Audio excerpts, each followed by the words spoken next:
Hakasin ke Banangkong, syarem ke Barcelona, jong snem arja rupsan.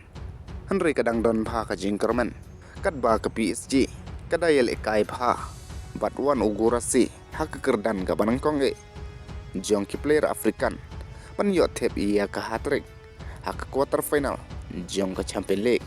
Tengah pedang sopai pi perlok syakane ke channel. Bat lada pidi bedang thamai. Sngopha ban subscribe. Te haki jing yelai kai quarter final. Jong ke Champions League. Haka second league. Ke PSG, Persia iya ke Aston Villa, ke Barcelona, Persia iya ke Borussia Dortmund. Te kini ki jing yelai kai. Kilong ki ba itanad pha. Baro arliang. Haka ba na kaliang jong ke Aston Villa. Kala Persiang meni konteng iya ke PSG.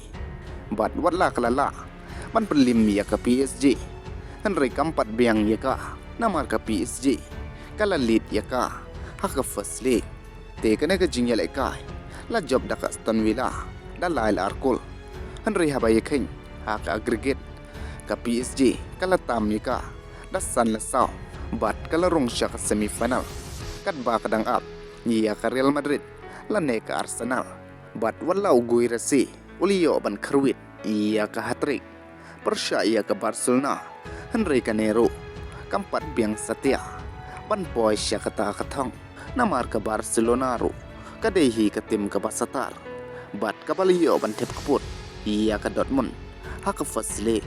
Te hak ke second league ke Barcelona. Ke syem jinge ban tep iya ke kul. Bat hak ke jinge lek kai ke Borussia Dortmund. Kala job dan lai lewe kul. Bat iya kata ke sigul ru.